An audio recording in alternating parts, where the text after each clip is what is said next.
Hello guys, বেলাই বিলে আসলাম। এই যে বেলাই বিলের এরকম দৃশ্য, ধানগুলা জায়গায় জায়গায় বার হয়ে শেষ হয়েছে, কোনো কোনো জায়গায় বার হইতেছে।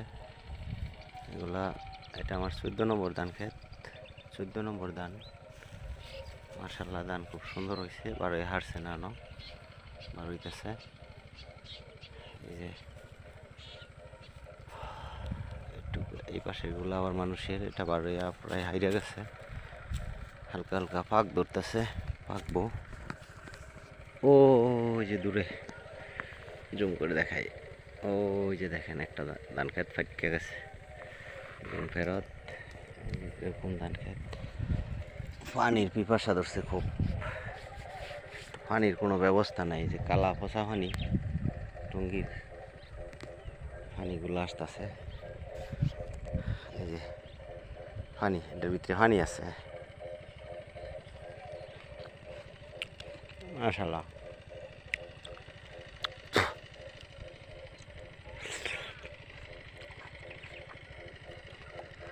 দেশি শুক্কাও, তেতুই শুক্কা আমি নিজেই করছি, খেত মানুষের না, এটা চুরি করে খাই না আমি। ওই যে আছে কতগুলো নিয়ে লইছি, লাউ লয়ে লইছি, কদু লইছি, 2-3টা খেত করছিলাম বেলায়। এটা ফাইকা রয়েছে, মানে পানির পিপাসা তো মিটানোর কোনো রাস্তা নেই। আগে এই যে এরকম নদীর মধ্যে জোয়ারের পানি এলে পানি খাইতাম খিদা লাগলে, 2-4-5 বছর ধরে আর খাওয়া যায় না, খাওয়ার যোগ্য থাকে না। এগুলো খাইলে কলেরা হইব, ডায়রিয়া হইব। এই জন্য এই যে ব্যবস্থা করছি, এটা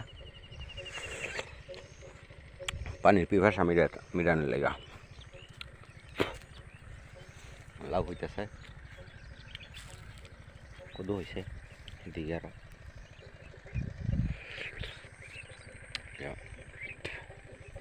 ধান ক্ষেত, কি সুন্দর ধান ক্ষেত, সবুজ কইমা আস্তে আস্তে সোনালি রং হইব, পাইকা ধানগুলো ফাঁকবো, আর পরে সবুজ কইমা যাব। এরকম সুন্দর মনোরম দৃশ্য, কোলাহল মুক্ত। বন্ধু বান্ধবরা যারা গোপন কথা কইতে চান, সবাই এসে করবেন বেলায়, চিল্লায় চিল্লায় কইবেন, কেউ শুনবো না, গোপনীয়তা গোপনই থাকবো। এই যে আমি পানির পিপাসা মিটাই ফল দিয়া শুকা।